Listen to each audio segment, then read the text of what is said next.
안녕하세요, 인사이트입니다. 많은 분들처럼 저도 오랫동안 아이폰 SE2를 기다려왔는데요. 더 이상 참지 못하고 아이폰 8을 구매해버렸습니다. 아이폰 SE2는 아이폰 8과 같은 디자인으로 나온다고 하니 어차피 홈버튼을 사용하는 UI는 동일할 것이고 차이는 카메라 정도뿐일 것 같다는 생각이 들어서 중고나라에서 적당한 제품을 보자마자 홀리듯 구매해버렸습니다. 용량은 64기가 실버 모델이고요.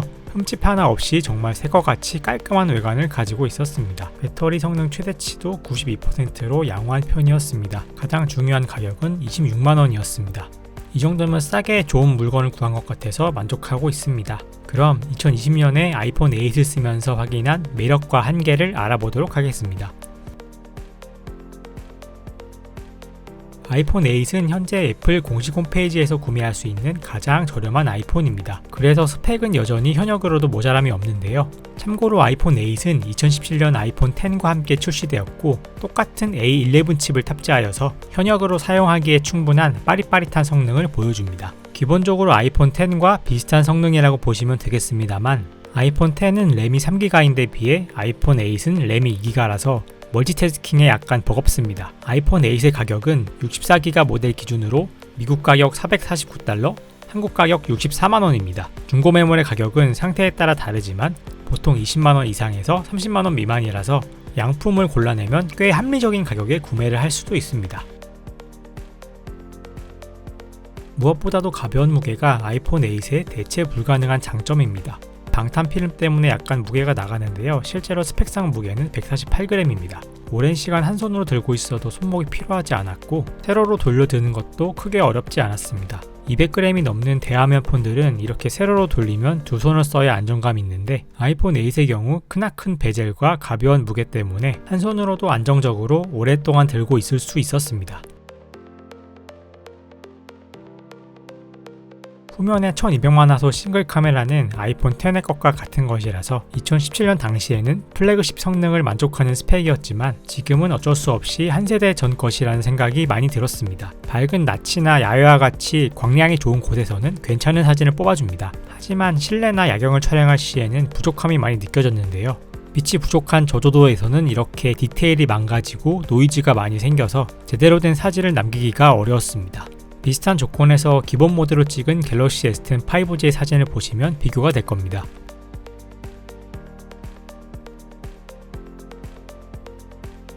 망원 렌즈가 없이 싱글 렌즈다 보니 망원 촬영 시에 화질 저하가 심하고 그리고 이제는 기본처럼 쓰이는 인물사진 모드나 야경 모드도 지원하지 않습니다. 영상 촬영은 4K 60프레임까지 지원하지만 하나밖에 없는 화각이 많이 좁게 느껴졌습니다.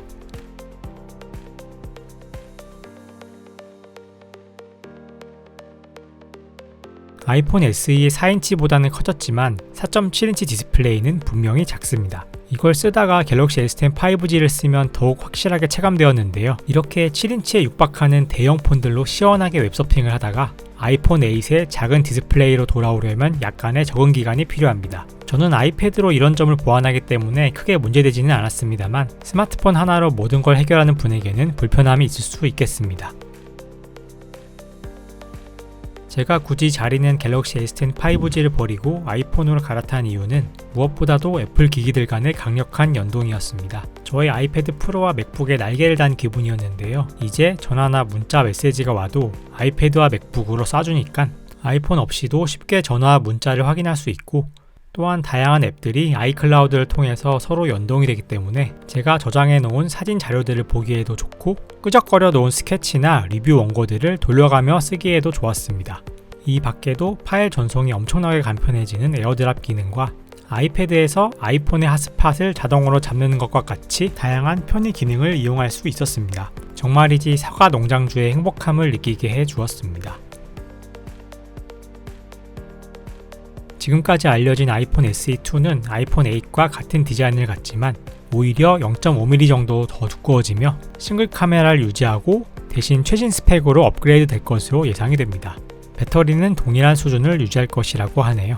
아이폰 SE2는 A13 칩과 3기가 램을 탑재하여 아이폰 11과 동급의 최상급 성능을 갖게 됩니다. 가격은 $399로 오히려 아이폰 8보다 더 저렴하게 책정될 것이라고 합니다. 스펙은 올리고 가격은 낮추는 걸 보면 왜 다들 아이폰 SE2를 기다리는지 이해가 가시죠?